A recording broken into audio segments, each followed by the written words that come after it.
Nah, kalau saya praktek itu mudah, yang susah hukum. Nah, yang paling susah hukum mak, ya. Kalau praktek gampang kali praktek insyaallah mak. Bukan sombong mak, ya. Jangan takabur di sini. Cuma yang paling susah hukum, ya. Yang paling susah hukum. Maka kenapa kita manasi ini sampai 3 bulan? Kalau manasi hanya untuk kita mempelajari bagaimana cara tawaf, baca apa, kemudian bagaimana cara sa'i, baca apa, kemudian bagaimana cara tahallul, semuanya gampang tuh. Yang paling susah hukum. Kenapa sampai butuh 3 bulan kita manasi? Karena yang paling susah adalah hukum. Kemudian yang kedua yang paling susah adalah hafal. Yang seperti yang diajarkan oleh guru kita, Tengku Zul. Jadi yang perlu sekali di samping kita mengerti hukum, yang kedua adalah hafal. Ya, mak kalau hana hafal itu ban Tengku baca mentong, menyo baca han sagup ciki ban. Tak setut pun yang dipegang oleh pembimbing, yang punya ada manfaatnya juga. Kita ingin datang ke sana baca doa yang disajarkan oleh Rasulullah, tapi sampai ke sana kita ikut orang aja. Apa orang bilang kita ikut tahiyat tah enggak tuh? Nah, ya. Ayo sama-sama kita baca. Subhanallah, walhamdulillah, wala ilaha illallah, wallahu akbar. Subhanallah, walhamdulillah, wala ilaha illallah, wallahu akbar. Subhanallah, walhamdulillah, wala ilaha illallah, wallahu akbar. Alhamdulillahirabbil alamin itu biasanya dibaca oleh mereka yang tawaf, ya. Ketika mereka udah nggak tahu lagi baca doa apa, ada 2 irama. Yang pertama irama orang Manado nih. Orang Manado kalau iramanya begini mah, antar jenazah nih mah. Subhanallah walhamdulillah wala ilaha illallah wallahu akbar. Ikut sama jemaah. Ayo. Subhanallah walhamdulillah wala ilaha illallah wallahu akbar. Subhanallah walhamdulillah wala ilaha illallah wallahu akbar. Itu semangat. Tapi ada irama yang lembut tadi. Itu tadi irama Subhanallah walhamdulillah wala ilaha illallah wallahu akbar. Itu dibaca tawaf. Kalau mereka udah nggak tahu lagi apa yang dibaca. Mau tawaf pertama, tawaf kedua, putaran pertama tawaf, putaran kedua tawaf, putaran ketiga tawaf sampai ke 7. Subhanallah walhamdulillah wala ilaha illallah wallahu akbar wala haula wala quwwata illa billahil aliyyil azim. Begitu juga sa'i. Dari Safa ke Marwah baca Subhanallah walhamdulillah wala ilaha illallah wallahu akbar. Sampai di atas ada namanya apa namanya itu? Lampu hijau atau yang dibilang apa namanya? Pilar hijau. Laki-laki lari-lari kecil sunnah hukumnya. Perempuan nggak boleh lari-lari kecil mah, perempuan jalan kencang aja. Ya. Jadi makanya kalau perempuan ingin terus dengan jamaah, yang jamaahnya laki-laki lari lari kecil, yang perempuan jalan cepat gitu, supaya tetap bersama-sama.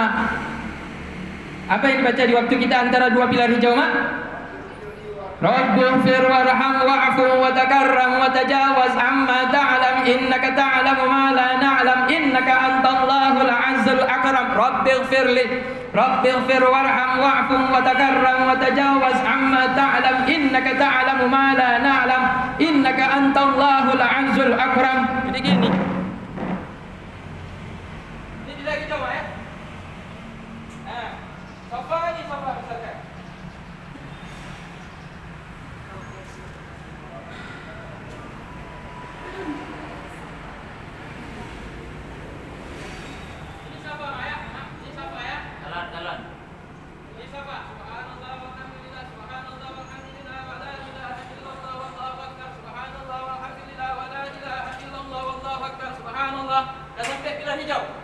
Rabbighfir warham wa'fu wa takarram wa tajawaz amma ta'lam innaka antallahul azzul akram. Rabbighfir warham wa'fu subhanallah walhamdulillah wala ilaha illallah. Ya, subhanallah walhamdulillah wala ilaha illallah. Rabbighfir warham wa'fu wa takarram wa tajawaz amma ta'lam Azul Akram. Kalau ibu-ibu jalan cepat. Kalau ibu jalan-jalan bagajak. Ya. Ya, Mak ya. Jadi itu kalau kita sampai di sana itu yang kita hafal saja, berarti pahala yang lain nggak dapat, doa yang lain nggak dapat. Makanya itu yang bilang Tengku hafal. Tawaf pertama apa doanya? Sebenarnya subhanallah walhamdulillah wala ilaha illallah wallahu akbar itu doa tawaf pertama, tapi ada lagi lanjutannya. Ada lagi lanjutannya. Coba lihat di situ. Kan Naji, Pak doa tawaf pertama kan? Pertama subhanallah walhamdulillah wala ilaha illallah wallahu akbar. Kan dah sambung Haji. Makanya takoh, katanya dah hafal.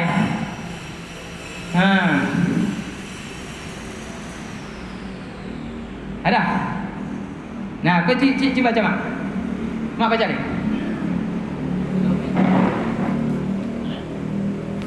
Mak mikrofon nama ayat.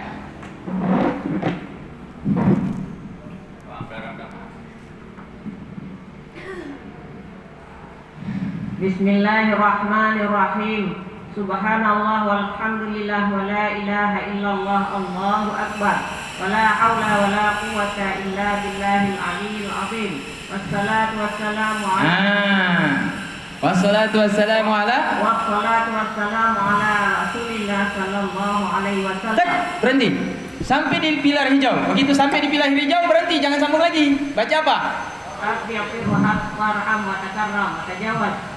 Amma ta'lam innaka ta'lamu ma la na'lam. Innaka antallahul a'azzul akram. Sampai ke pilar hijau baru sambung lagi doanya. Gitu Mak. Baru sambung lagi doa tawaf yang tadi belum selesai. Sambung lagi. Manam bika tasdiqan bika wafa'an bi'ahdika wattiba'an li sunnatika nabiyyika Muhammadin sallallahu alaihi wasallam. Allahumma inni as'aluka al-'afwa wal 'afiyata wal mu'afata daimata fid dini wad dunya wal akhirah wal fawza bil jannah wan najata minan nar. Alhamdulillah, berarti doa pertama banyak kali dapat, bukan cuma subhanallah walhamdulillah wala ilaha illallah wallahu akbar subhanallah. Itu subhanallah walhamdulillah wala ilaha illallah wallahu akbar itu doa malaikat yang memikul arasy. Doa siapa Mak? Doa malaikat yang memikul aras. Jadi ketika aras tahu Mak? Nah tu aras. Aras yang tu Mak? Arasnya singgasana. Di aras itu di dalamnya ada kursi. Raja itu ada istana. Istana itu namanya aras. Ya, raja itu punya istana. Bahasa Arab dalam Al-Quran disebut dengan aras. Di dalam istana ada tempat kursi khusus bagi presiden,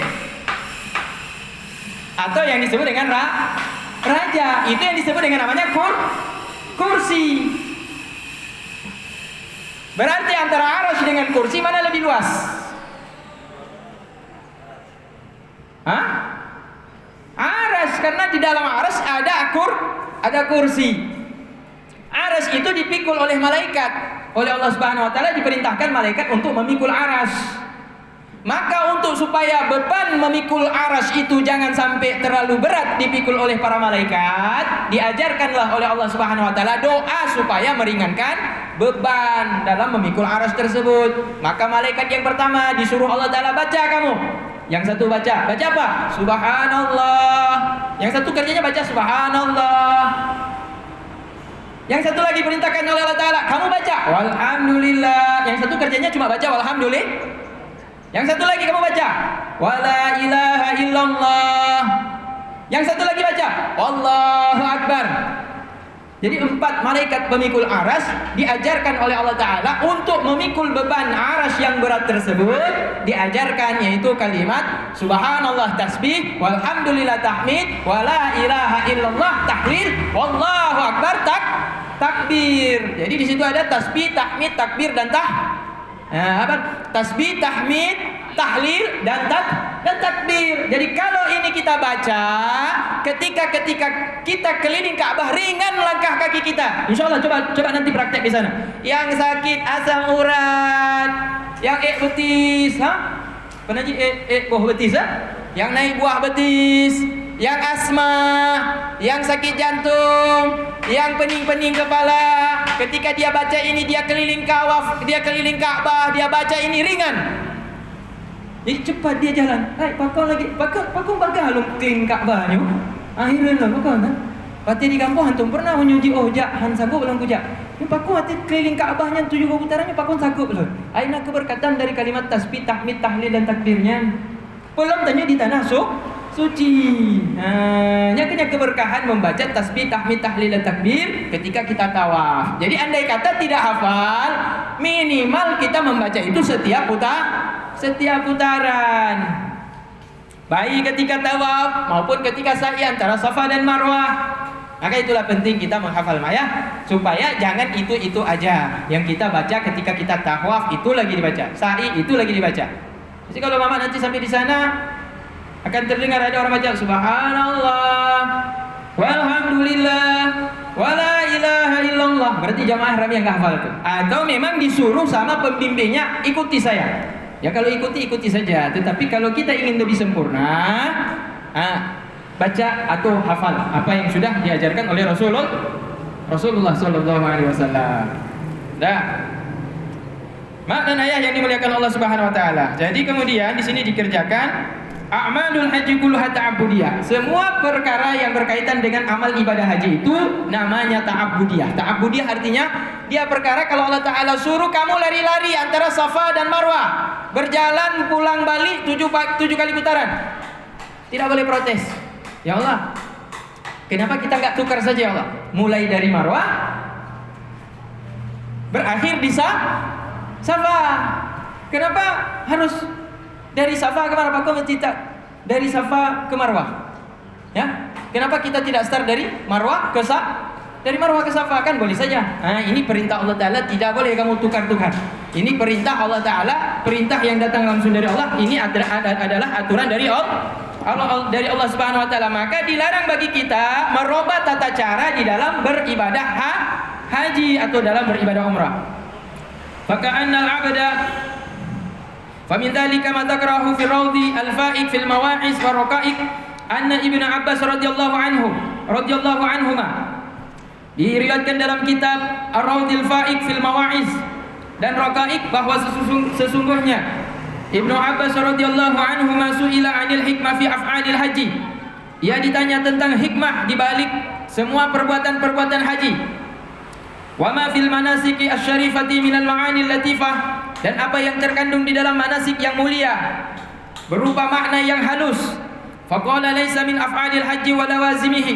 Maka ia berkata, Ibnu Abbas, keponakan Nabi sekaligus sahabat Rasulullah, tentang sifat-sifat daripada segala perbuatan haji dan segala yang berkaitan dengan haji, tidaklah ada di dalam perbuatan haji dan segala yang berkaitan dengan perbuatan haji tersebut, melainkan di dalamnya itu ada hikmah yang sangat luar biasa dan nikmat yang sangat luas. Ada juga rahasia yang tidak mungkin untuk kita batasi, tidak bisa dibatasi oleh lisan. Fa amal hikmatu fi tajarrud indal ihram. Maka adapun hikmah ketika kita menyendiri, ketika kita melaksanakan yaitu ihram, fa inna min adatin nas, maka sesungguhnya di antara kebiasaan manusia, idza qasadu abwabal makhluqin, kalau mereka bertujuan ingin masuk ke rumah makhluk, yaitu ke rumah manusia. Kalau andai kata manusia ingin berjumpa kepada manusia atau berkunjung atau bertamu kepada manusia yang lain, labisu afkharat thiyabihim minal libas, maka mereka akan memakai pakaian yang paling mereka banggakan. Pakaian yang paling bagus akan mereka pakai ketika mereka bertamu ke rumah orang. Faka'annal haqqa, maka seolah-olah al-haq yang maha benar Allah Subhanahu wa taala yaqul, seolah ia berfirman, al-qasdu ila babi, maksud kalian datang ke Mekah ini adalah untuk menjumpai aku di pintuku. Khilafal qasdi, ini berbeda dengan maksud ila abwabihim, kepada pintu-pintu makhluk atau pintu-pintu manusia. Li'adha'ifi lahum ajrahum, karena Allah Ta'ala melipat gandakan pahala untuk mereka, dan balasan Allah lipat gandakan untuk mereka yang bermaksud ke tanah suci Mekah adalah untuk mengetuk pintunya Allah Ta'ala.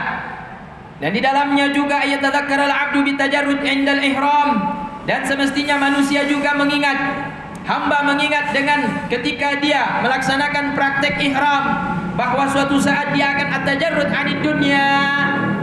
Suatu saat dia akan menyendiri dari dunia, suatu saat dia akan mengasingkan diri dari dunia. Berarti salah satu hikmah kenapa kita pakai baju ihram.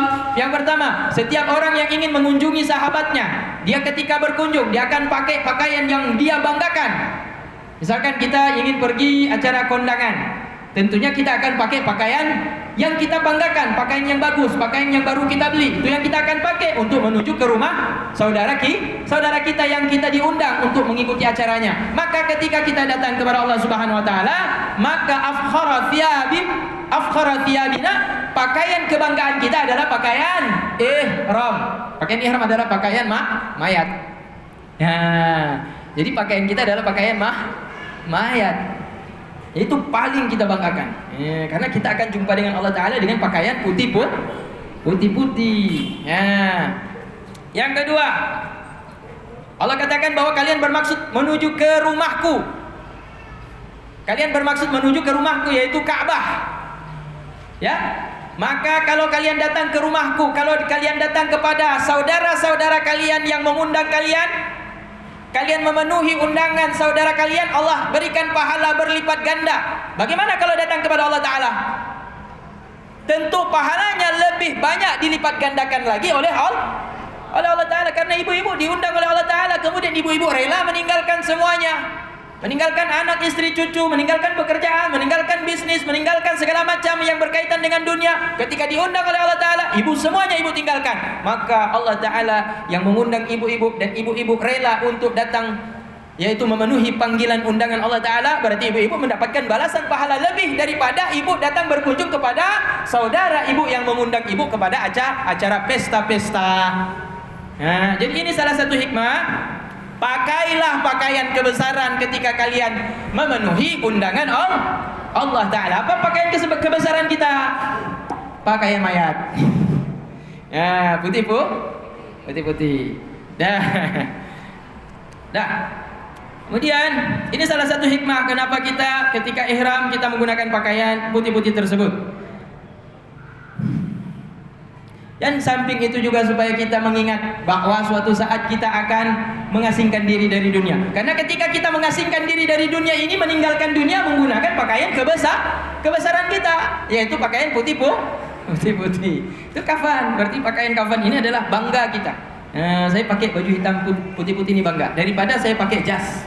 Ya, lebih bangga saya pakai baju putih-putih ini ketika ihram daripada saya pakai kemeja yang saya beli di mall dengan harga 1 juta. Masih lebih bangga kita dengan baju ihram yang cuma 250, cuma 300 ribu rupiah. Dan kemudian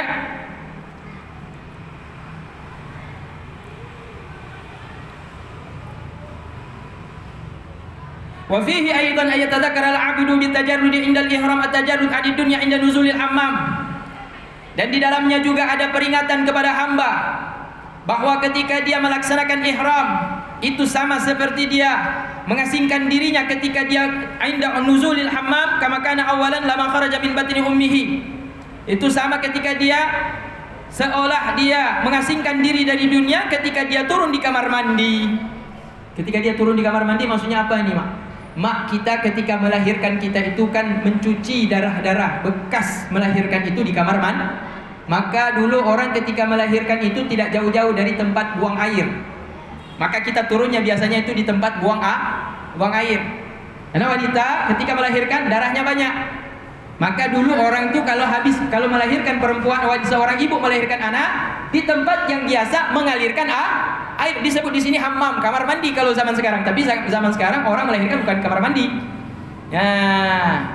Ya Mak ya, orang melahirkan bukan di kamar mandi. Di mana? Di ruang operasi. Dia operasi kan, biasanya dioperasi makan. Kalaupun di kamar ada di kamar juga. Tapi di kamar itu dialas dengan perlak. Betul nggak? Dialas dengan perlak, yaitu kain plastik. Jadi kalau ada darah-darah itu cuma tinggal dilap. Jadi ingat kita ketika kita udah pakai baju ihram tadi itu, ingat lagi ketika kita turun ke bumi ini turunnya di kamar mandi. Dulu katanya kamar mandi, maksudnya di tempat kita melahirkan. Bahwa kita ketika dilahirkan,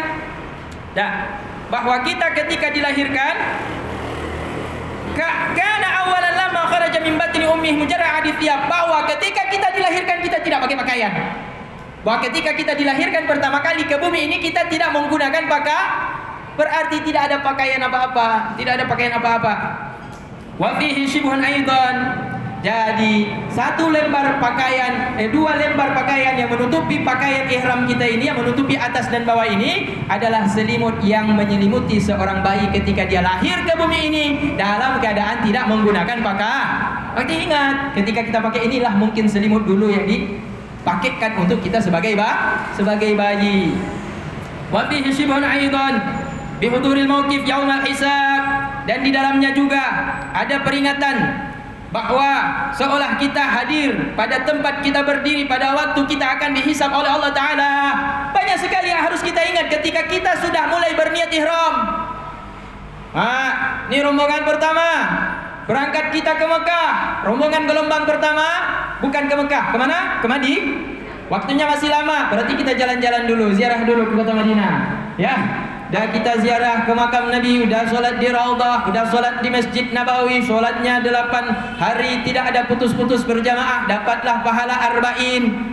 Apa manfaat sholat berjamaah 8 hari 5 kali sehari semalam tidak putus berjamaah? Yaitu sama dapat pahala, yaitu bebas daripada cap sifat munafik.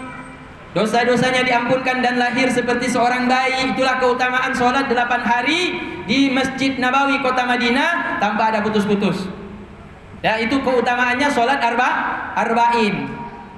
Kemudian habis itu kita keliling-keliling lagi tempat ziarah lagi, ke Baqi lah, ke Jabal Uhud lah, ya, ke kebun korma lah, ke Masjid Ghamamah, ke Masjid Sayyidina Ali, ke Masjid Abu Bakar, ke Masjid Kubah, ke Masjid Qiblatain. Ziarah ke tempat-tempat yang bersejarah yang ada di sana. Selesai itu barulah kita berangkat ke kota Mekah untuk melaksanakan ibadah. Pada tanggal 8 kita udah harus hadir semua ke kota Mekah. Maka kalau kita pertama kali turun di kota Madinah, dari Banda Aceh kita sampai ke Madinah, sampailah kita ke kota Madinah. Selesai di Madinah kita berangkat ke kota Mekah, singgahlah kita di Bir Ali. Begitu sampai di Bir Ali, maka menggunakan pakaian ihram. Di mana kita pakai pakaian ihram? Di Bir Ali. Boleh juga pakai di Hotel Madinah. Lebih bagus kita pakai di Hotel Madinah. Bapak-bapak udah nggak ada lagi pakaian dalam yang berjahit. Ibu-ibu hanya boleh pakai pakaian yang putih-putih. Maka sesudah itu kita sampai di Bir Ali, mulailah kita niat nawaitul ihram wa ahramtu biha. Nawaitul ihram wa ahramtu biha. Bagaimana? Wa nawaitul umrata wa ahramtu biha fardhan lillahi ta'ala. Sengaja aku niat ihram umrah, sengaja aku niat umrah dan berihram untuk umrah, fardu karena Allah Ta'ala. Ketika itulah salah satu hikmah diantaranya, seolah kita ketika berniat itu hadir di hadapan Allah Ta'ala, seolah kita di padang mahsyar menanti akan diperiksa semua buku amal kebaikan dan kejahatan kita. Itu salah satu hikmah daripada rukun yang pertama, niat ihram. Nah, jadi sedang kita berdiri itu langsung terbayang dalam tong, ya Allah, saya pakai baju ihram ini, ya Allah, aku niat ihram umrah dan aku niat berumrah, ya Allah, berniat ihram untuk umrah, ya Allah, karena Allah Ta'ala, fardu hanya karenamu, ya Allah Ta'ala. Bagaimana nasib hamba nanti ketika di hadapan, ya Allah, di hadapanmu, ya Allah, ketika bangkit dari kubur, ya Allah, semua badan ini, ya Allah, rasanya gemetar. Bagaimana nanti diperiksa maksiat-maksiat saya, ya Allah, malu kali, ya Allah.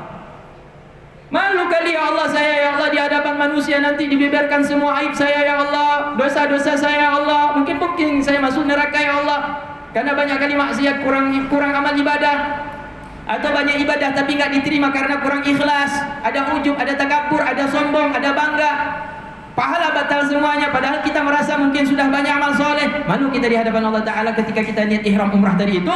Itulah yang membuat kemudian kita itu yakin di dalam beribadah, bermujahadah, bersungguh-sungguh untuk betul-betul melaksanakan ibadah berhaji. Itu yang menyebabkan kita fokus. Sejak niat pertama sudah fokus kepada Allah Ta'ala. Karena kenapa? Terbayang nanti di hari hisab dengan pakaian yang sama ketika kita dibangkitkan dari kubur. Karena manusia dibangkitkan dari kubur tanpa ada pakaian. Manusia dibangkitkan dari kubur tidak ada tidak ada pakaian, Mak. Hai anak malai tanyo, hana malai tanyo pakon pikiran tanyo tertuju kepada kibar nasib. Bagaimana ceritanya? Yang dibuka rumah ni tak maksiat. Nak amal soleh, batal amal soleh. Bakon hantri mong oleh Allah Ta'ala. Hana syarat, hana rukun, hana yang nak punya syarat dan rukun pas. Kena ucap penyakit hati, nak riak, nak sombong, nak takabur, nak bangga. Di banyak amal ibadah tapi tidak diterima oleh Allah Ta'ala. Maka inilah yang menyebabkan kita takut ketika kita ihram di hadapan Allah Ta'ala. Ketika kita meniatkan ihram, maka terbayanglah hal demikian. Faka'anna al-haqqa subhanahu wa ta'ala, maka seolah Allah Ta'ala berkata, berfirman, Al-qasdu ila babi, orang yang bertujuan untuk masuk ke rumahku, itu sama, itu berbeda dengan orang yang bertujuan untuk menuju ke rumah-rumah manusia. Maka aku akan lipat gandakan balasan pahala untuk mereka yang memang semata tujuannya berangkat dengan niat ihramnya ini adalah semata untuk mengharap keridaanku. Aku akan berikan kepada mereka balasan, yaitu lebih banyak lagi dibandingkan undangan mereka datang mengikuti undangan orang yang mengundang mereka. Kemudian di sini dikatakan juga, Qala Ta'ala, sebagaimana Allah Ta'ala berfirman, Innallaha la yadhlimu mithqala dzarrah. Sesungguhnya Allah Ta'ala tidaklah berbuat aniaya sekecil debu pun. Allah Ta'ala tidak akan menganiaya kita. Artinya kalau kita berbuat amal soleh tidak akan dikurangi, kalau kita berbuat jahat pun tidak akan ditambah. Amal soleh tidak akan dikurangi meskipun sekecil debu. Amal jahat tidak akan ditambah meskipun sekecil debu. Allah tidak akan menganiaya hambanya. Walaqad ji'tumuna furada, sungguh kalian telah datang kepadaku dalam keadaan sendiri-sendiri. Kama khalaqnakum awwala marrah, sebagaimana kalian datang kepadaku pada awal kali kalian diciptakan. Ketika kalian datang hadir di bumi ini, apakah ketika lahir udah lahir sama-sama dengan tetangga? Nah, lahir udah dengan suami. Ibu lahir ketika lahir dari rahim ibu, dan ketika lahir udah dengan ayah. Lahir dengan ibu yang melahirkan, bagaimana lahir dengan ibu? Jadi tidak, kalian datang ke bumi sendiri-sendiri. Maka ketika kalian datang ke tanah suci, maka kalian berusaha untuk ibadah kepadaku walaupun dalam keadaan sendiri-sendiri. Nggak peduli ada kawan atau tidak ada kawan, tetap semangat kita beribadah hanya menuju kepada ridha Allah Subhanahu wa Ta'ala. Dah, jadi ini peringatan ibu yang dimuliakan Allah Ta'ala. Yang akan membuat ibadah kita ini berhasil tidak ada berhasil adalah kita sendiri. Kemudian ingat bahwa ketika kita nanti di hadapan Allah Ta'ala, bukan suami, bukan anak, bukan ayah, bukan ibu yang akan membantu kita. Nafsi. Berarti kita harus fokus dengan ibadah kita. Jangan sampai kemudian ibadah kita ini batal karena kita sibuk memikirkan orang lain, dalam arti kata memikirkan kesalahan dan aib orang lain. Jadi jangan pikir-pikir ada kesalahan orang lain, orang ini banyak memaki, orang ini banyak bikin maksiat. Udah, jangan kita ghibah lagi di sana, tapi kemudian kita fokus kepada amal kita sendiri. Karena nasib kita nanti di hadapan Allah Ta'ala, kita akan diminta pertanggungjawaban tergantung dengan amal kita. Tidak ada satupun yang bisa menolong kita di hadapan Allah Subhanahu wa Ta'ala. Jadi upayakan ketika kita sudah berniat ihram umrah, upayakan amal kita ini betul-betul ikhlas dan sempurna di hadapan Allah Ta'ala. Wa amal ikhtisal indal ihram, adapun mandi ketika kita niat ihram. Mandi ketika niat ihram. Ibu pernah mandi niat ihram? Pernah enggak? Pernah kan? Tidak pernah. Kalau tidak pernah kita niat, berarti nawaitul ghusla. Ya, sama-sama. Lil ihram sunnatan lillahi ta'ala. Nawaitul ghusla lil ihram sunnatan lillahi ta'ala. Sengaja aku niat mandi untuk ihram sunnah karena Allah Ta'ala. Nah, itu dikecek di mulut sunnah. Kalau dibilang dikecek di dalam hati, itu wajib. Berarti bismillahirrahmanirrahim. Ini misalkan gayung kan, kita ambil air di bak, tapi di sana nggak pakai bak mandi di sana, nggak ada bak mandi di sana. Yang ada shower langsung, buka keran, begitu air kena di kepala, langsung nawaitul ghusla, hati kecek, nawaitul ghusla sunnatal ihram lillahi ta'ala, atau nawaitul ghusla lil ihram sunnatan lillahi ta'ala, atau bahasa Indonesia, aku niat mandi untuk ihram sunnah karena Allah Ta'ala, atau aku niat mandi ihram sunnah karena Allah Ta'ala. Kecek lagu itulah. Nah, di dalam hati. Jadi baru dapatlah kita niat pahala mandi. Kalau enggak, mandinya itu sama seperti mandi biasa. Mandi biasa enggak dapat pahala. Mandi biasa tidak dapat pahala. Makanya kalau ibu nanti hari Jumat, ibu ada mandi sunnah Jumat tidak? Ada enggak? Ada sholat Jumat enggak?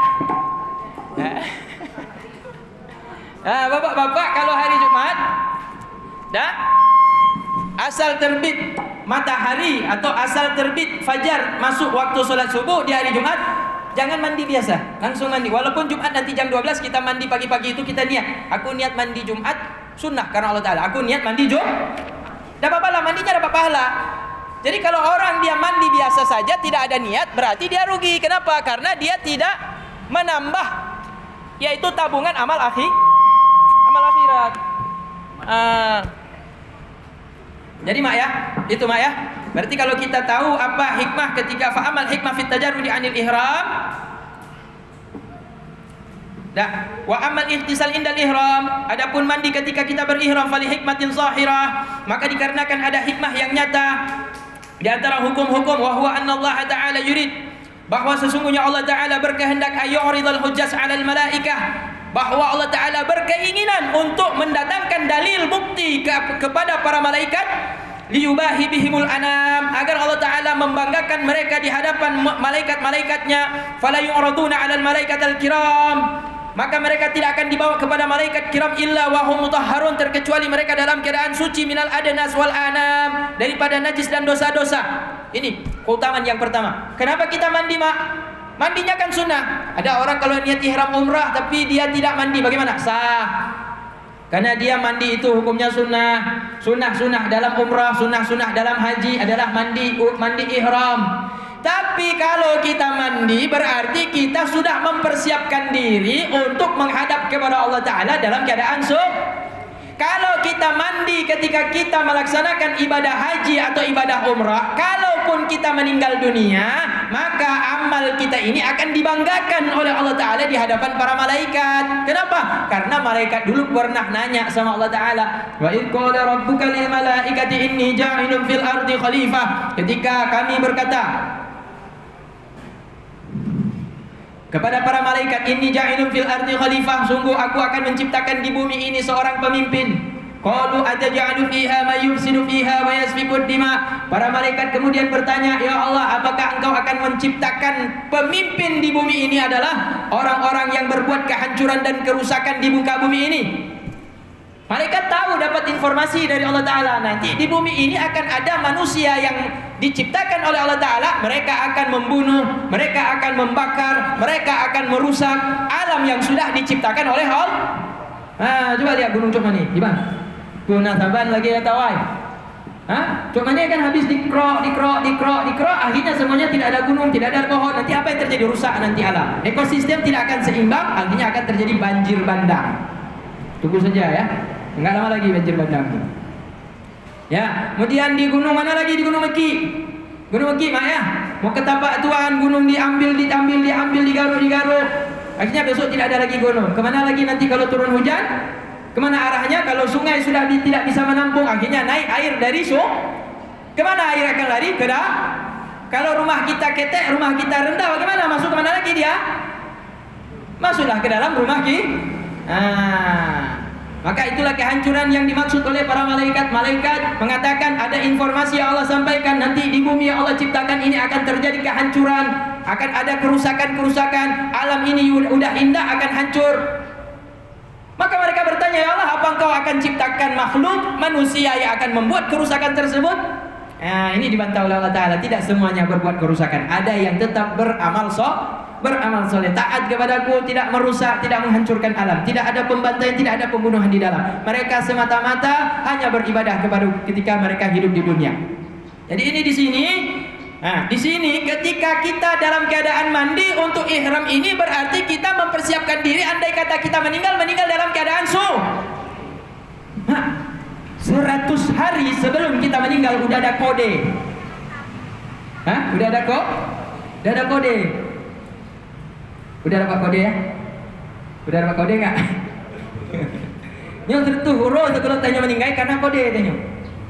Karena tandanya.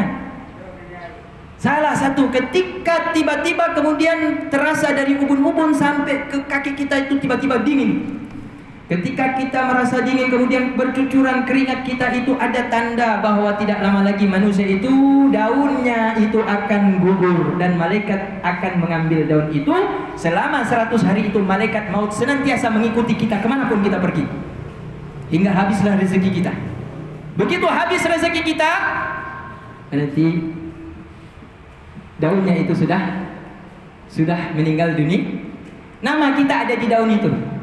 100 hari sudah kita tinggal sisa hidup kita, sudah diperintahkan malaikat ikut kemanapun dia pergi.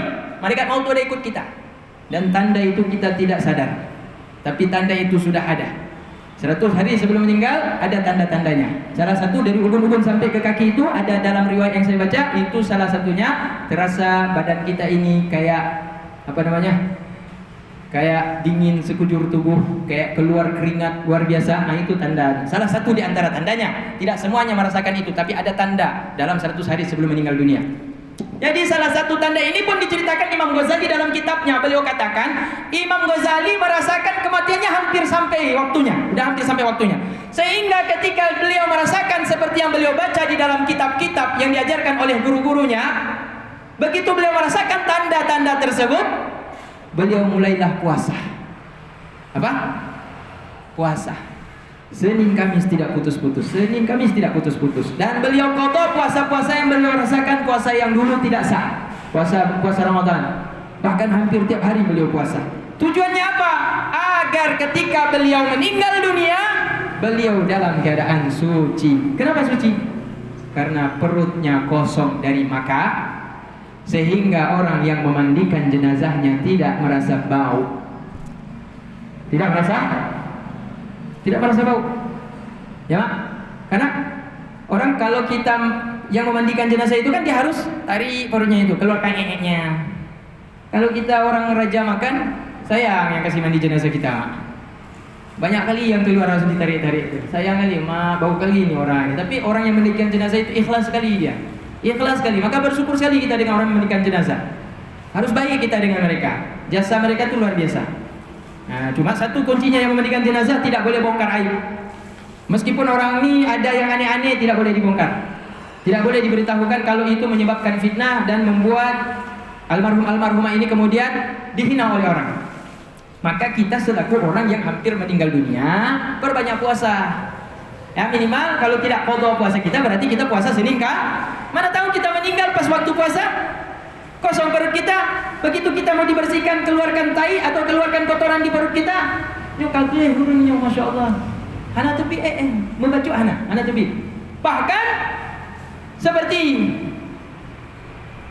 ibundanya Ustaz Abdul Somad, ibunya Ustaz Abdul Somad. Pagi beliau meninggal, malam beliau tahajud. Selesai tahajud beliau kalau tidak salah beliau ada sahur, kemudian beliau tahajud, kemudian beliau ambil air wudu, kemudian beliau salat subuh, kemudian beliau berzikir, meninggal dalam keadaan berwudu, dalam keadaan suci. Jadi orang-orang yang menjaga kesucian ini, innallaha yuhibbut tawwabina wa yuhibbul mutatahhirin. Allah Taala mencintai orang yang bertaubat dan mencintai orang yang bersuci. Maka mandi daripada ketika kita berniat ihram untuk umrah atau ihram untuk haji, sebelum kita niat ihram, sunnah kita mandi ihram. Jangan dianggap oh ini kan cuma sunnah, dikerjakan berpahala. Hana tak puput, hana batal cid, tetap hana berdosa cid. Nyakan butuh nah untuk hana wajib. Jadi waktu kita sampai di dalam mobil ada udah bau ketiak kita. Nah, kita tidak mandi, udah pandang enteng saja, ini kan sunnah aja nih. Dan naik mobil, habis itu bau lagi ketiak kita. Nggak ada kita mandi, nggak ada kita pakai sabun. Nah, habis itu kan kalau sudah niat ihram sudah nggak boleh lagi pakai sabun, sudah tidak boleh lagi pakai minyak wangi, sudah tidak boleh pakai yang harum, harus normal. Maka kesempatan sebelum kita dipantang-pantangkan, dilarang untuk berwangi-wangi, kita niat mandi ihram. Maka mandi ini adalah persiapan kita. Kalaupun kita meninggal dunia, kalaupun kita meninggal dunia, mati, meninggal dalam keadaan kita sudah mandi dalam keadaan bersuci. Maka inilah menjadikan kebanggaan Allah Ta'ala di hadapan para malaikat, bahwa ada di antara hamba-hambaku yang mereka berangkat ke tanah suci, mereka dalam keadaan suci. Maka inilah yang dibanggakan oleh Allah di hadapan para malaikat, seolah membantah apa yang disampaikan malaikat, bahwa Allah Ta'ala menciptakan manusia di dunia ini hanya tujuan satu mereka, hanya membuat kerusakan di alam dunia ini. Hanya membunuh, hanya merusak, hanya menghancurkan alam saja. Tidak, ternyata ada yang memang datang kepadaku, diciptakan di bumi, dan mereka hanya tunduk dan taat kepadaku, termasuk mereka yang mandi ihram ini. Dah.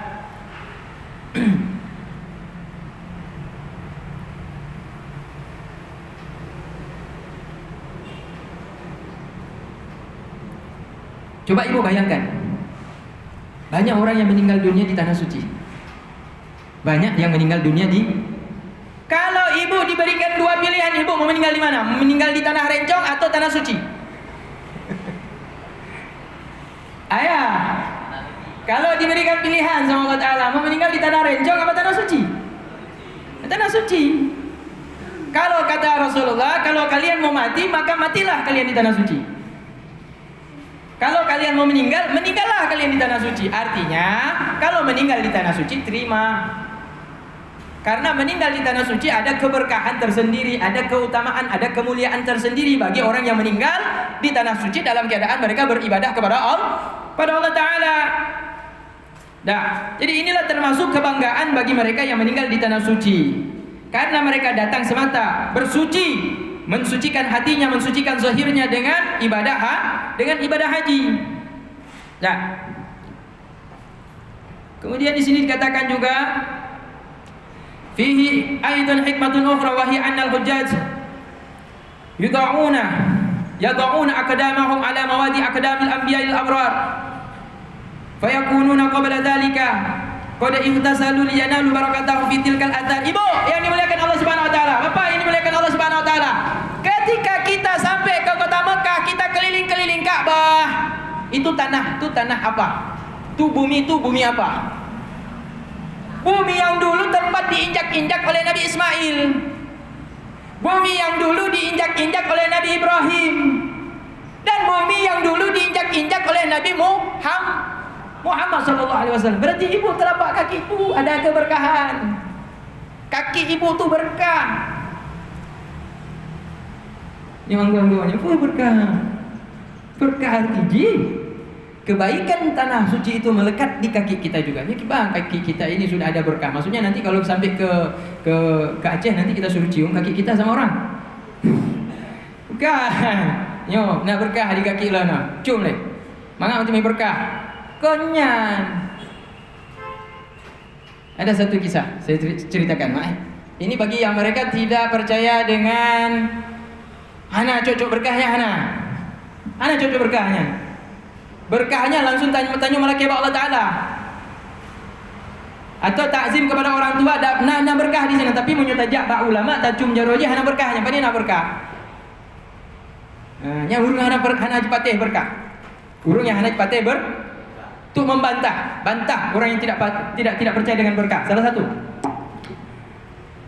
satu hari Rasulullah SAW di Masjid Nabawi, beliau bikin pengajian seperti ini, majelis Rasul.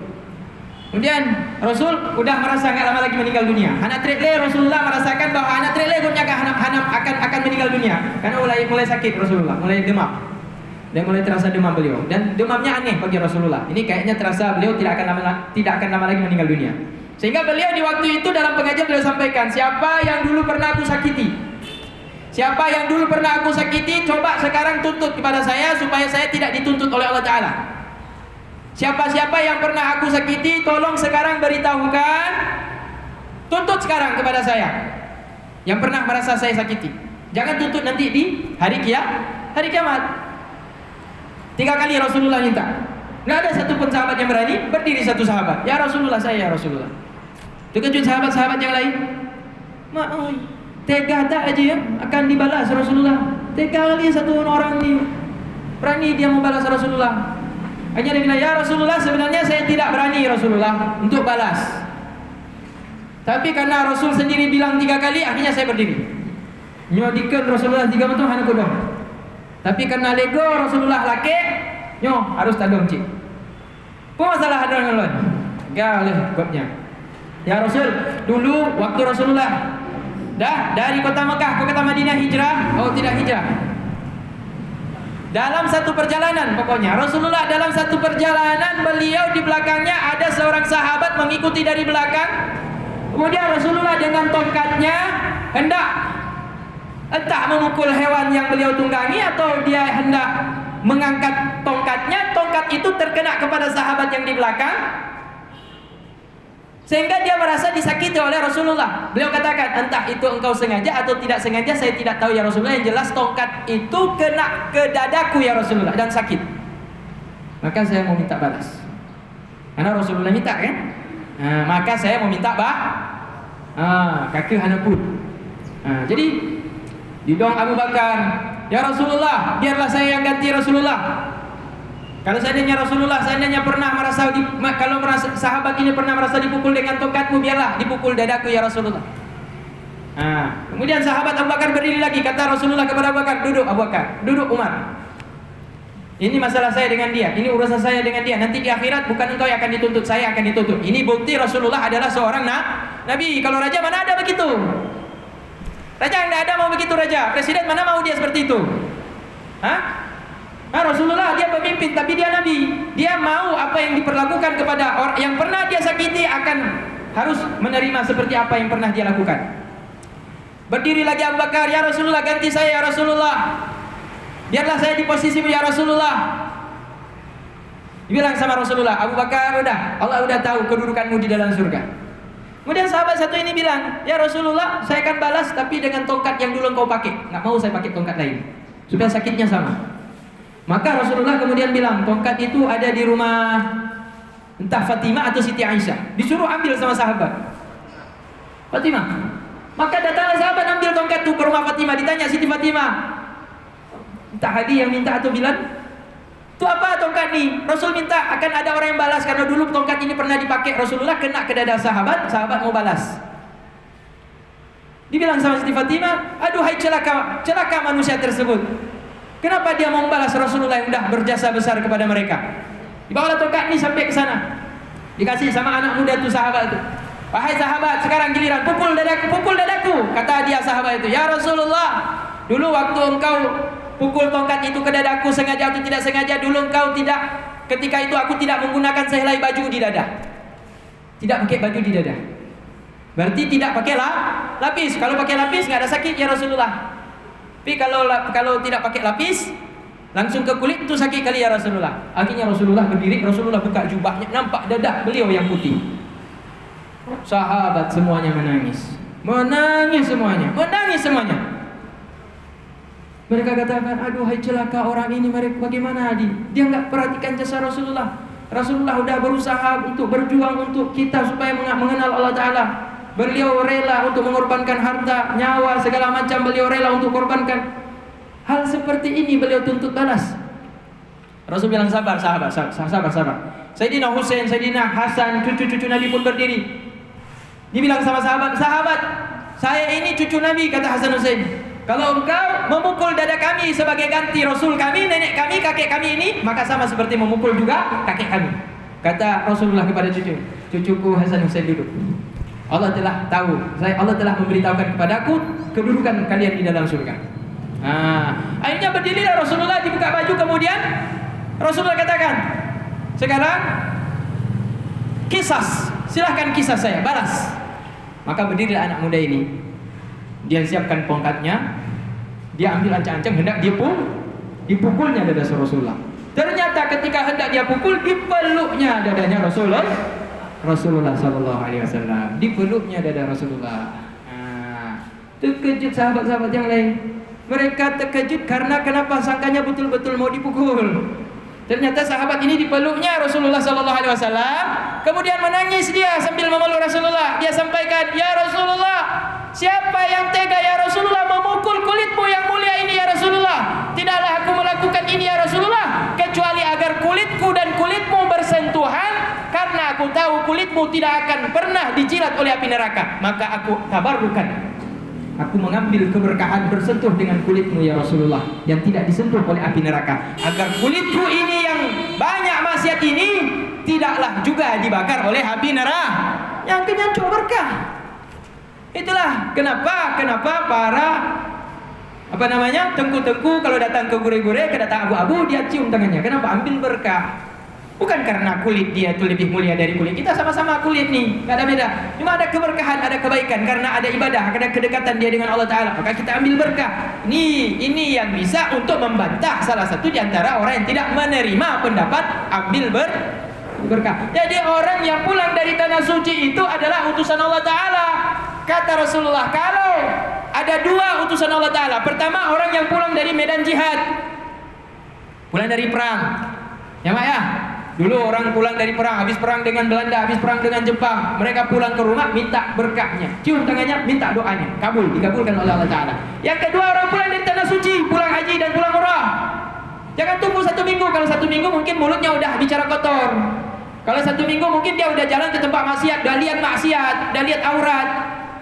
Tapi kalau baru pulang dari tanah suci, begitu dia sampai di rumah masih berkah sekali dia. Maka datang di waktu dia baru datang ke rumahnya, kunjungi rumahnya, minta doanya. Pada siapa? 2 orang. Yang pertama, mujahidin, orang pulang perang. Yang kedua, orang yang pulang haji dan pulang umrah. Insyaallah masih bersih hatinya, masih bersih anggota tubuhnya, minta doanya akan dijabah cepat oleh Allah Subhanahu wa taala. Karena orang berangkat haji tidak berbuat kefasikan, semata-mata ikhlas beribadah kepada Allah dengan mujahadah, dengan berjuang, maka dia pulang seperti baru lahir dari rahim ibu. Makanya doanya mustajab. Dah. Jadi ini mak dan ayah yang dimuliakan Allah Subhanahu wa taala. Jadi ingat mak ya, kalau kita ingin lahir seperti bayi ketika pulang dari haji dan umrah, fala rafatha wala fusuqa wala jidala fil hajj. Maka janganlah berbuat kefasikan, janganlah kemudian kita beradu mulut, dan janganlah kita berbantah-bantahan, jangan kita mencaci maki, jangan kita menyakiti orang, jangan kita berkata kasar. Kalaupun kita suara keras ketika di kampung halaman, di sana dilembutkan, volumenya dikecilkan sedikit. Ya Pak ya. Jadi itu kita jaga adab ketika kita berada di tanah suci. Ini beda dengan tanah kita ini. Dah.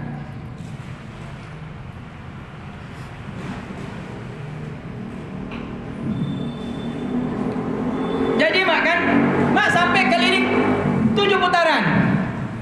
Di situ bekas Nabi kita Muhammad keliling-keliling. Di situ pula kita injak tanahnya. Berarti kita menginjak di tanah yang sah. Kaki kita juga menginjak di bumi yang sah.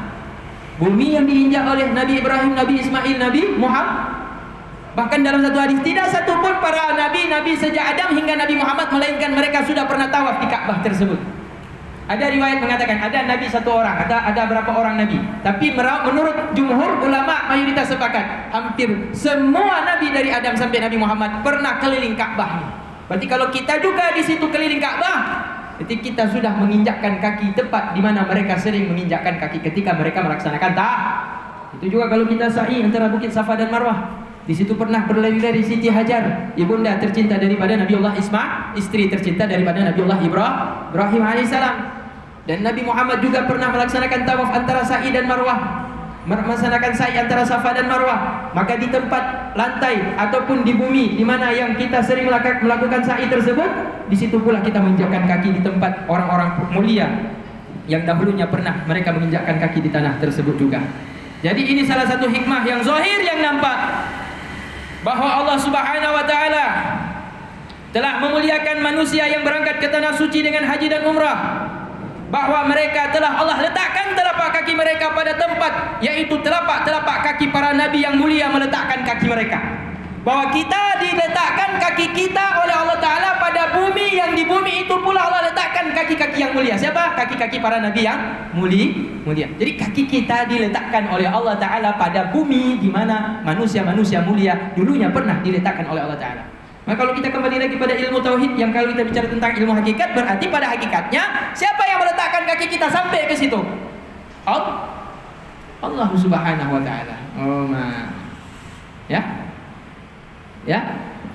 Jadi yang membawa kita sampai ke sana, kemudian keliling tawaf, kemudian sa'i antara Safa dan Marwah, pada hakikatnya adalah Berarti Allah menghendaki kaki kita menginjak bumi yang juga dulu diinjak oleh para manusia yang mulia. Itulah para nabi dan rasul. Dah.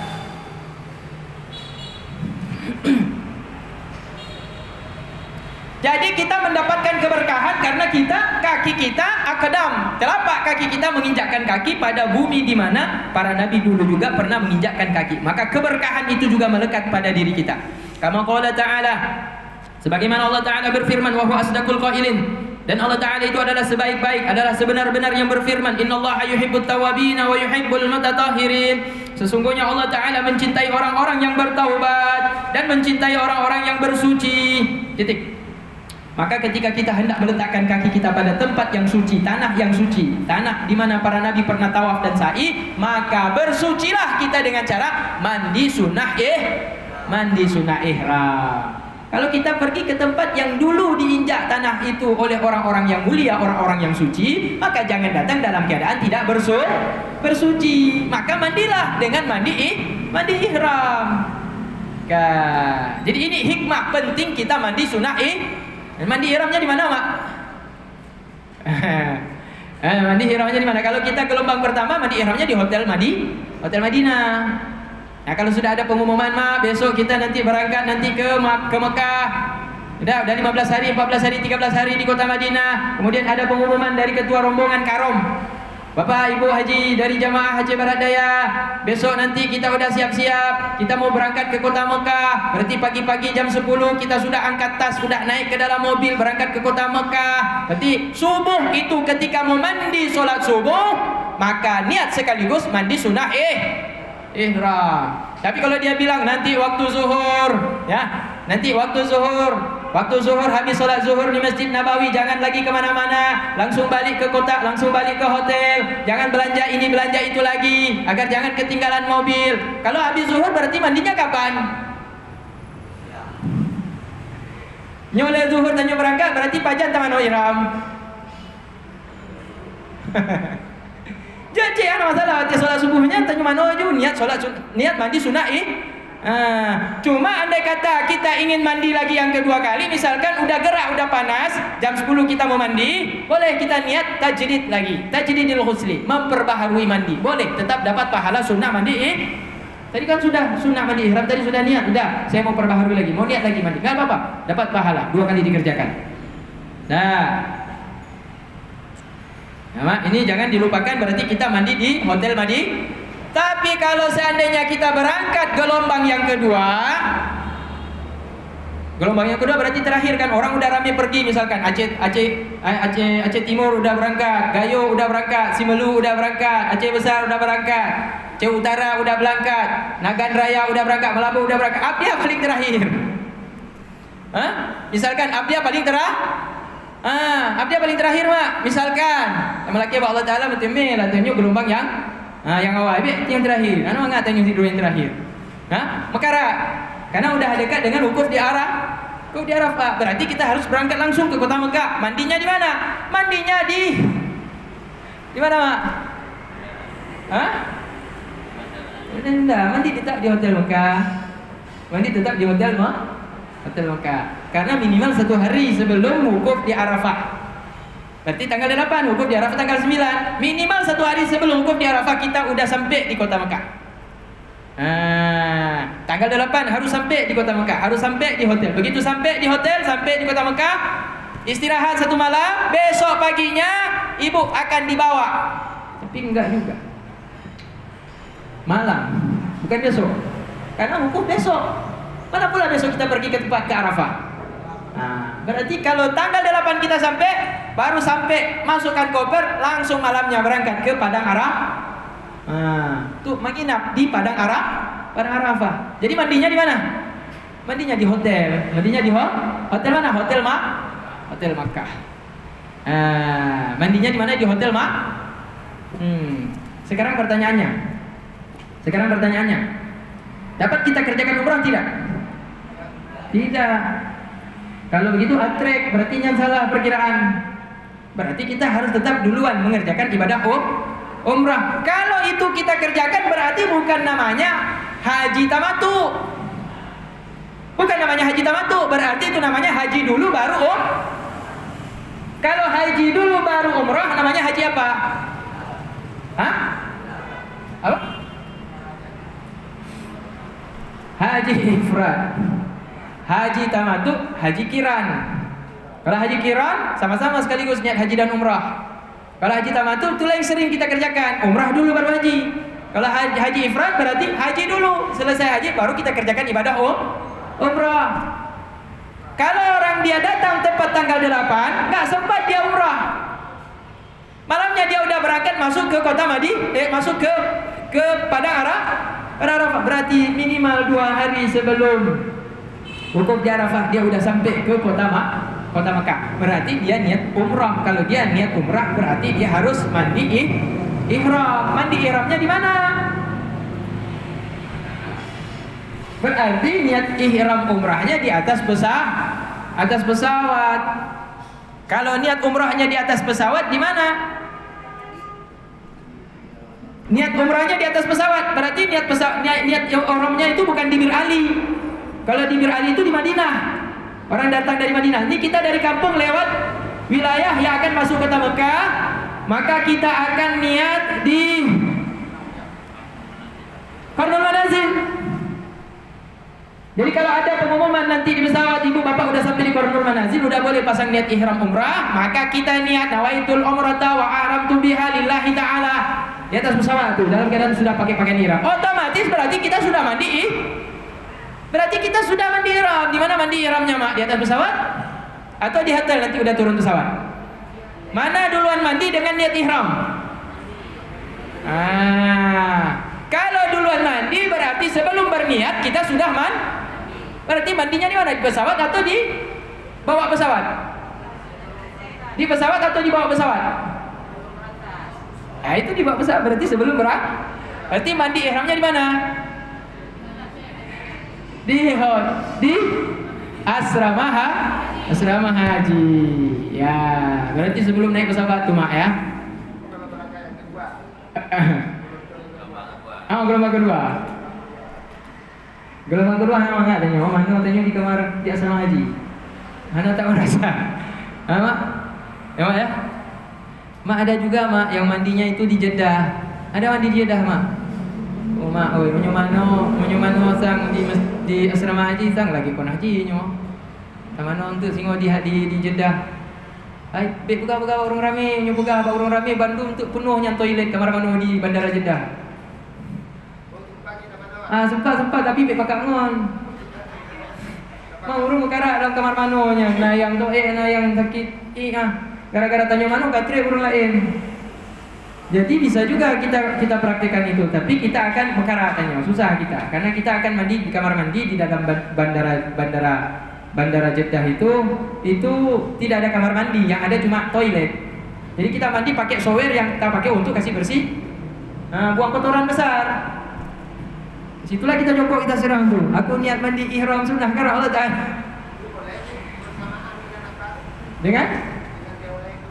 Dengan toilet makruh. Karena situ tempat buang hajat.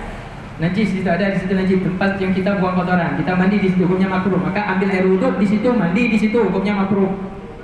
Ya. Tapi kalau di situ khusus memang buang hajat. Tapi kalau di situ mandi juga ada di situ tempat toilet juga itu tidak sampai kepada hukum makruh. Karena situ bukan khusus untuk buang hajat besar, tapi juga untuk mandi. Karena ada kamar mandi dua tipe. Ada kamar mandi sekaligus ada tempat buang hajat. Ada memang toilet khusus tidak ada kamar mandi. Nah di situ dia mandi, situ dia berwudu. Makruh hukumnya. Sah. Makruh kan sama seperti ayah. Habis berwudu isap rokok. Habis itu sholat, nggak ambil air wudu lagi. Habis ambil air wudu, nyon kontrek ngate sobat jadi asar. Tapi kali kucuk ibu tuh, maka banyak anak tahan lain pi rokok lihat ya. Pi rokok, lebih rokok, tanya sholat lo. Pun batal wudu, mana batal? Tak sah. Sholat gimana sah? Kalau pi rokok, tak sah haji. Nanti mano di dalam kamar mano yang dalam kamar manonya tempat buang hajat besar, hukumnya makruh. Kon harus makruh hukumnya. Secara adab tidak etis karena situ tempat buang kotoran. Tapi kita mandi untuk membersihkan diri daripada hadas besar, hadas kecil ataupun dari hadas besar, hadas kecil. Jadi boleh kita mandi di situ.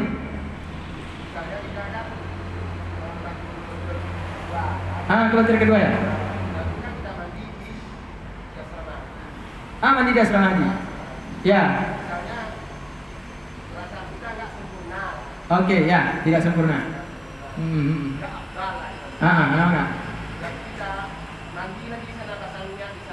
Mandi di kamar mandi, di toilet.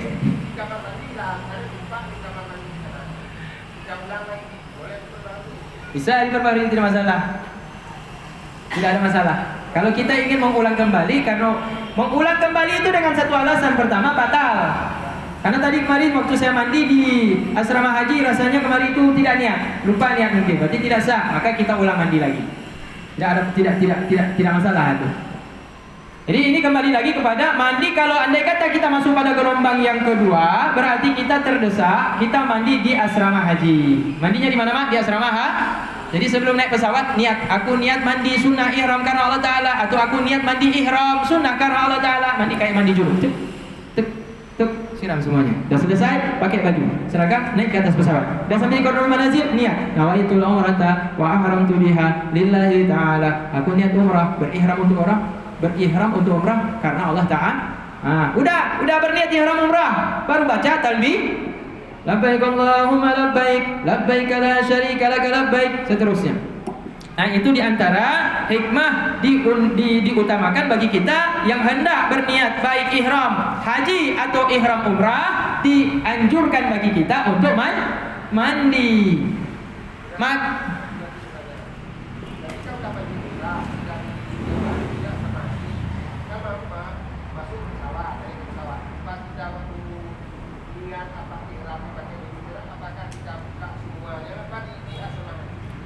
Begini Mak ya. Apakah kita pakai baju ihram? Apakah dilihatkan di pesawat? Ini pertanyaan bukan untuk ibu-ibu ya. Ibu-ibu enak pakai pakaian dalam, berjahit tidak berjahit bagus. Tapi kalau bapak-bapak memang tidak boleh. Bapak-bapak memang harus lepas pakaian. Yang berjahit itu harus dilepas semuanya. Tapi kalau belum niat ihram umrah, belum sampai di Qardul Manazil, itu masih boleh pakai yang berjahit. Cuma ibu kalau nanti sampai di bandara itu harus pakai seragam. Seragam. Pertanyaannya, ini kita pakai baju ihram, habis itu pakai seragam. Ya gimana pakai bajunya? Gimana bentuk bajunya? Kita harus pakai baju ihram. Karena kita gelombang yang kedua, haruslah kita pakai siap-siap dengan baju ihram. Apa enggak kita pakai saja seragam? Apa kita enggak pakai saja seragam? Baju ihram itu nanti di atas pesawat. Ini kan pertanyaan. Ya. Boleh, enggak ada masalah. Bapak nanti pakai seragam. Kemeja yang dikasih seragam, baju batik kah atau baju ini, baju itu, yang penting seragam. Khusus Aceh Barandaya baju seragam sendiri dia. Beda dengan seragam orang Banda Aceh. Ini ciri khas misalkan seperti itu kan. Begitu naik pesawat, Bapak Ibu, kita udah sampai di Qardul Manazil, tempat untuk niat ihram umrah. Silakan berniat ihram umrah. Angkat gabung. Ini baju buka. Baju kemeja buka. Celana panjang buka, sempak buka, kaos dalam juga buka. Baru kita pakai baju kira-kira sempat enggak? Sempat. Sibuk tidak? Kalau kita posisi kursi kita di pinggir nggak ada masalah. Tapi kalau posisi kursi kita, karena dia 3 di samping, 4 di tengah, 3 di samping. Kita yang di tengah-tengah terjepit nih. Apalagi samping besar lagi badannya. Besar lagi, kita sempit kecil kan ini. Bagaimana kita mau berdiri? Pesawat ini kan berjalan terus nih. Nggak boleh kita bilang, Pak, sopir berhenti dulu. Kan kita pegang konten sabar lagi tak Kia atau lagi-lagi tajak Banda Aceh kan. Dia tak pegang Pak sopir piol dia kan tu aja ni. Pesawat jalan terus ni. Dapat pula masa pesawat itu sedang tabrak awan. Tiba-tiba dia sedang goyang-goyang pesawat itu. Yang gimana? Udara kosong. Habis itu kita sedang buka sepak, udah jatuh lagi kita. Ada bahaya. Ya, jadi mau ambil cara bagaimana nih? Jalan keluarnya bagaimana? Ibu-ibu aman, kaum hawa aman. Dah, bapak ni yang masalah. Jadi ada cara. Caranya bagaimana? Bapak pakai, jangan pakai lagi sempak tuh, jangan pakai lagi. Nah, celana saja pakai. Celana panjang. Celana dalam jangan pakai lagi. Kecuali yang kencing menetes. Nah, kalau ada kencing menetes, udahlah pakai tuh. Tapi pakai yang jangan berjahit, pakai saja apa namanya tuh? Apa? Peniti. Ya, Nah, sambung tuh. Kayak celana dalam mayat. Ya. Pakai peniti karena nggak boleh berjahit kan. Jadi bapak yang laki-laki kalau memang gelombang yang kedua berarti dari kamar hotel, dari kamar asrama haji habis mandi langsung pakai celana panjang terus. Jangan lagi pakai sempak. Habis pakai celana panjang, jangan lagi pakai kaos dalam. Jangan lagi pakai kaos dalam. Pakai apa? Kemeja. Pakai berarti pakai celana, pakai Nah, tidak ada sempak, tidak ada kaos dalam.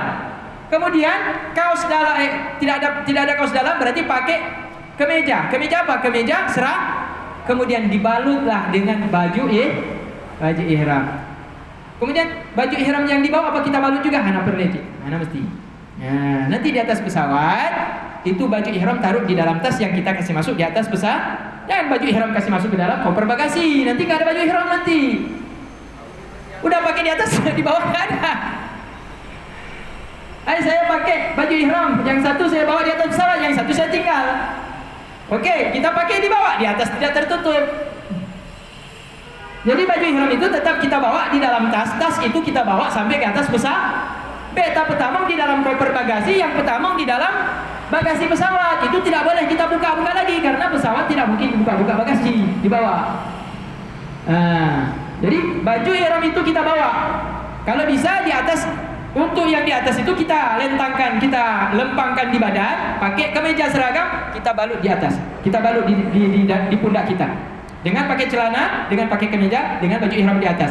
Baju ihram yang satu lagi itu disimpan. Nanti kalau ada pengumuman Bapak udah sampai di Karnul Manazil, niat ihram umrah. Yang satu baju ihram untuk bagian bawah itu dikeluarkan, Bapak bungkus, celananya dipelorotin gitu. Kemeja dibuka, baju ihramnya, baju putih itu sudah ada dari atas, sudah aman. Jadi tidak Nah, kemudian tidak dingin. Ada juga yang berangkat sudah langsung pakai baju ihram, ada, boleh juga, nggak ada masalah. Anak pecik menyukai kita pakai baju ihram, yang agam pakai baju ihram langsung. Celana dalam udah dilepas, kaos dalam udah dilepas, nggak pakai celana, nggak pakai kemeja, langsung dengan baju ihram. Betul. Nah, naik pesawat. Naik pesawat dingin sekali dia di atas pesawat. Karena pesawat itu dingin sekali dia. Jadi udah sampai di dalam pesawat itu udah kena pula demam. Ya, betul nah. Karena saking dinginnya AC pesawat. Karena bukan 2 jam kayak gini. Dari sini kita berangkat ke Medan atau dari sini kita berangkat ke Jakarta, bukan 3 jam. Sampai 8. Karena itu kita pakailah celana tanpa celana dalam. Kita pakailah kemeja tanpa kaos dalam. Begitu sampai di Karnul Manazil, dan baju ihram kita pakai di bawah, celana kita tarik. Kemudian baju ihram yang udah ada di atas kita buka, kemeja kita buka, balut lagi dengan baju ibu-ibu aman. Nanti ibu-ibu tidak ada sibuk-sibuk. Cuma ibu-ibu nanti ketika naik di atas pesawat, kalau kita gelombang yang kedua, ibu-ibu langsung saja dengan pakaian putih-putih. Langsung dengan pakaian putih-putih. Nanti kalau ibu misalkan, bagaimana nih Tengku? Ya, kita kan pakai seragam, tapi kita pakai baju ihram, kita pakai baju. Ada komplain juga ibu.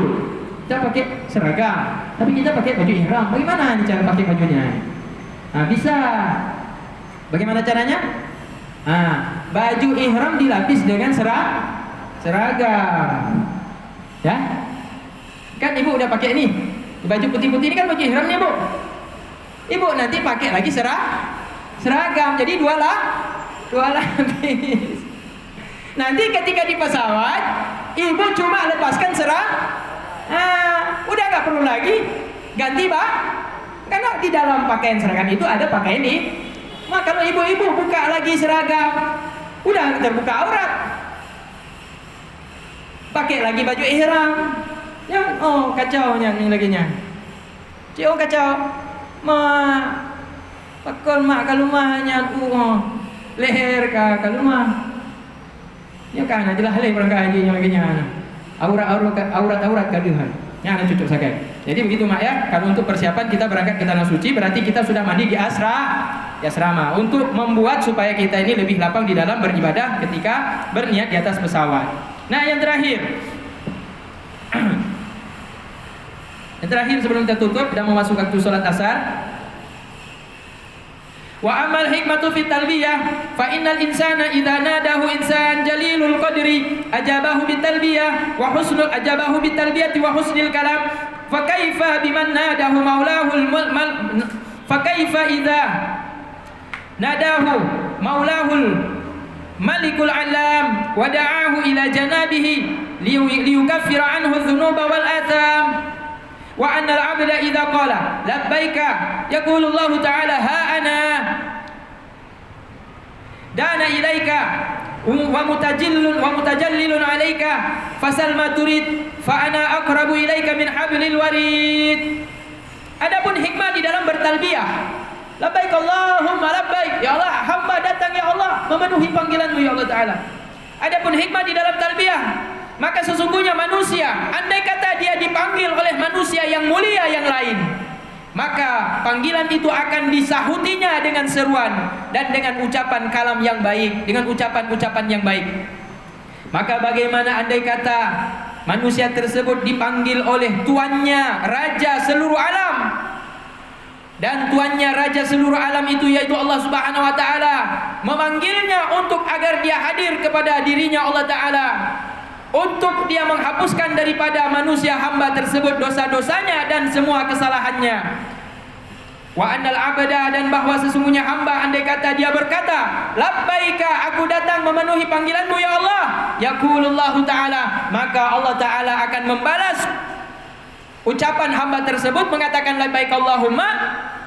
Allah Ta'ala akan membalas ana dana ilaika, aku mendekat kepadamu wahai hambaku, wa mutajillun alaika, dan aku memuliakan dirimu wahai hambaku, fasal maturid, maka mintalah engkau apapun yang engkau inginkan, fa ana aqrabu ilaika, maka aku sekarang ini sangat dekat kepadamu, lebih dekat daripada urat nadimu, kata Allah Subhanahu wa taala.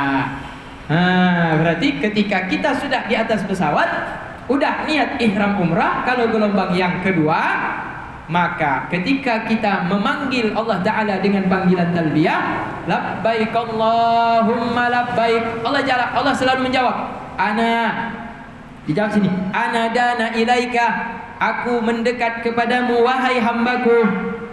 Dah, kita labbaika la syarika laka labbaik, dijawab Allah Ta'ala, wa mutajillun alaika, dan aku datang memuliakan dirimu, fasal ma turid, maka mintalah apapun yang engkau inginkan, fa ana aqrabu ilaika min hablil warid, aku sangat dekat kepadamu dibandingkan urat nadimu sendiri. Jadi ini merupakan jawaban Allah Ta'ala bagi setiap ucapan talbiyah yang kita maka dianjurkan ketika ibu di atas pesawat sudah niat ihram umrah, perbanyak talbiyah,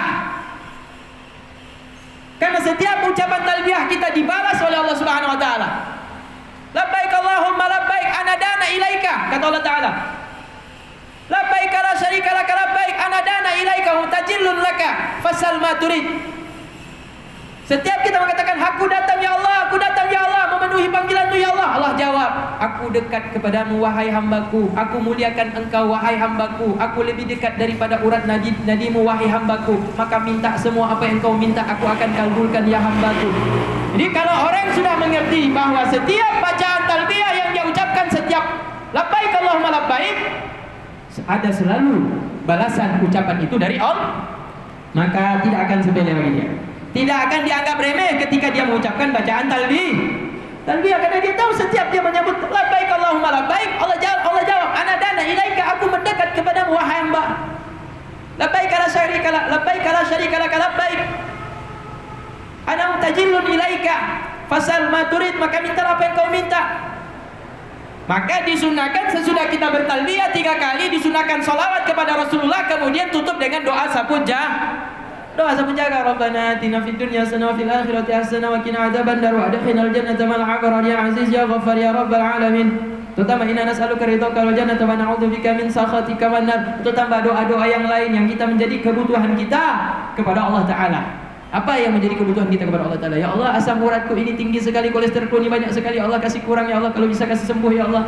Ya Allah, mataku ini udah kabur-kabur ya Allah, tolong ya Allah, kasih sehat mataku, jangan kau butakan ya Allah. Hamba ingin sekali membaca Al-Quran sampai meninggal dunia. Jangan sampai mata ini tidak bisa lagi baca Al-Quran ya Allah.